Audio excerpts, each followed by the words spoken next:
بسم اللہ الرحمن الرحیم۔ السلام علیکم۔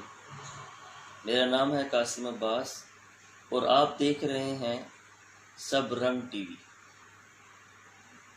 سامعین محترم، گزشتہ ویڈیو میں نے اولاد کی تربیت کے حوالے سے کچھ گزارشات کی تھی، انہی کو لے کے ہم آگے بڑھتے ہیں۔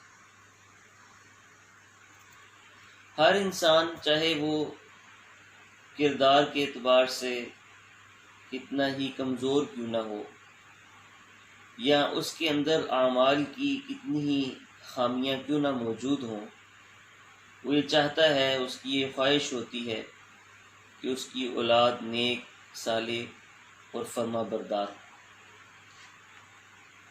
اب وہ کیا تدابیر اختیار کرنا ہوں گی ہمیں کہ جن کے ذریعے ہماری اولاد نیک، صالح اور فرما بردار بن جائے، ان پہ ہم آج روشنی ڈالیں گے۔ تو سب سے پہلی اور بنیادی چیز یہ ہے کہ ہم اپنی اولاد کو اللہ کی محبت سکھائیں اور اللہ سے مانگنا سکھائیں۔ جب بھی بچے کو کسی چیز کی ضرورت ہو تو ہم یہ نہ کہیں کہ تم فلاں بڑے سے مانگ لو، فلاں سے لے لو، بلکہ ہم بچے کی یہ ذہن سازی کریں کہ ہر حال میں دینے والی ذات تو صرف اللہ کی ذات ہے۔ تمہیں جب بھی کسی چیز کی ضرورت ہو تو تم اللہ سے مانگو، اللہ تمہاری وہ ضرورت پوری کر دے گا۔ اور پھر جب بچے کو کوئی چیز مل جائے تو یہ نہ کہیں ہم کہ تمہیں فلاں نے یہ چیز لے کر دی یا فلاں نے یہ لے کر دی، بلکہ ہم بچے کو یہ کہیں کہ یہ تو تمہیں اللہ نے دی ہے، تم اس کا شکر ادا کرو۔ اس سے بچے کے اندر اللہ کی محبت پیدا ہوگی، اور بچے جب کسی چیز، کسی ذات کی، کسی بھی شخصیت کی محبت انسان کے دل میں پیدا ہو جاتی ہے تو اس کی بات ماننا انسان کے لیے آسان ہو جاتی ہے۔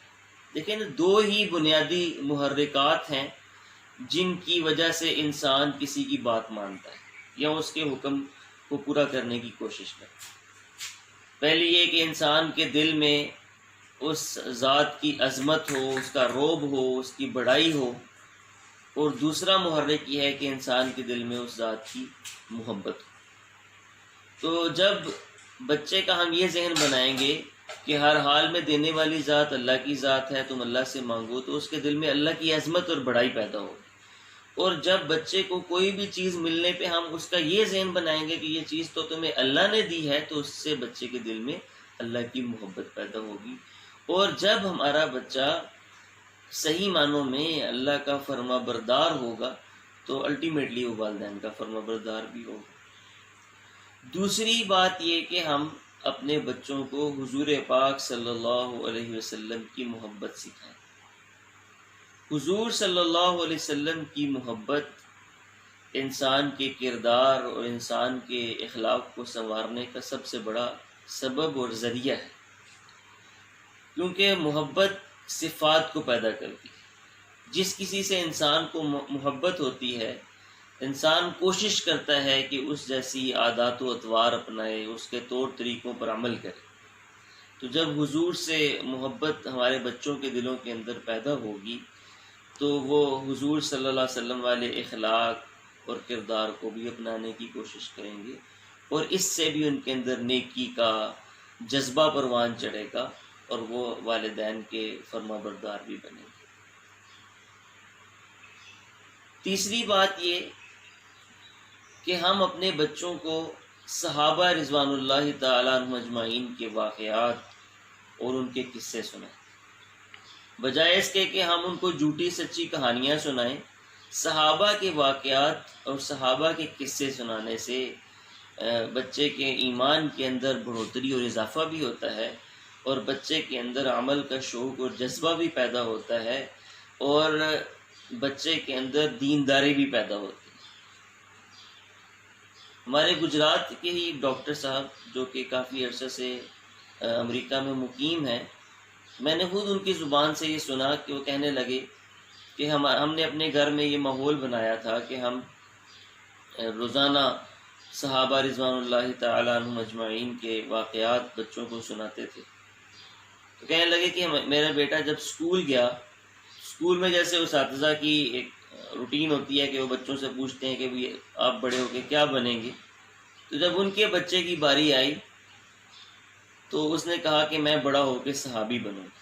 اب کوئی بچہ کہہ رہا ہے میں ڈاکٹر بنوں گا، کوئی کہہ رہا ہے میں انجینئر بنوں گا، کوئی کہہ رہا ہے میں پائلٹ بنوں گا، لیکن وہ بچہ کہہ رہا ہے کہ میں بڑا ہو کے صحابی بنوں گا۔ اب وہ انگریز غیر مسلم خاتون ٹیچر تھی، انہوں نے کہا کہ یہ انہوں نے والدین کو بلا لیا کہ آپ کا بچہ کہہ رہا ہے کہ میں صحابی بنوں گا، یہ صحابی کیا ہو؟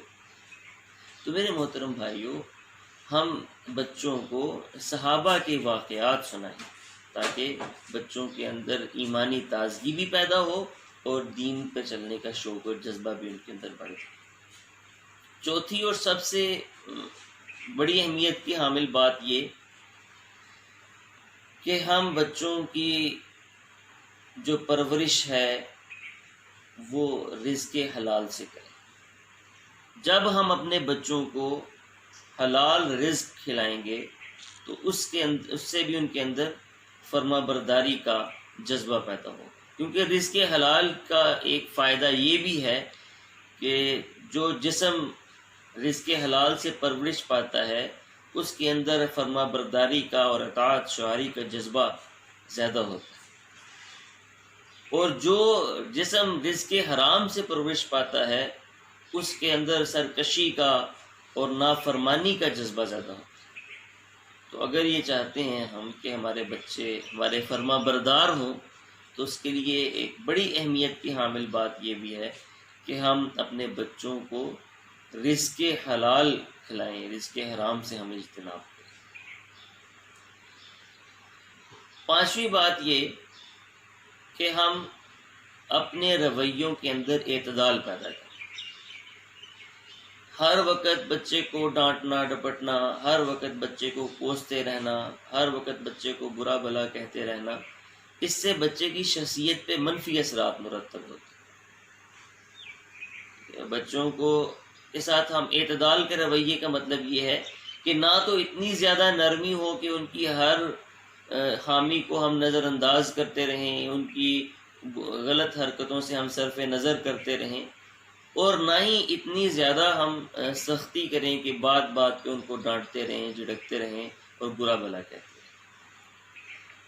ایک اہم بات اس ضمن میں گزارش کرنا چاہوں گا کہ ہم کوشش یہ کریں کہ بچے کے اندر سچ بولنے کی جو عادت ہے وہ ڈیولپ ہو۔ اگر بچے کے اندر سچ بولنے کی عادت پیدا ہو جائے گی تو وہ بہت سی خرابیوں سے، بہت سی پریشانیوں سے آپ بھی بچ جائیں گے، بچہ بھی بچ جائے گا۔ تو اس کے لیے ذریعہ ہے کہ ہم بچے کو اعتماد دیں، کانفیڈنس دیں بچے کو، اور بچے کے ساتھ ہم ایک تعلق پیدا کریں اور ایک دوستی پیدا کریں، ایک محبت اور شفقت کا رویہ بچے کے ساتھ ہم روا رکھیں، تاکہ بچے کے اندر یہ احساس پیدا ہو کہ میرے والدین میرے خیر خواہ ہیں، میرا بھلا چاہتے ہیں اور میری بھلائی کے لیے یہ سب کچھ کر رہے ہیں۔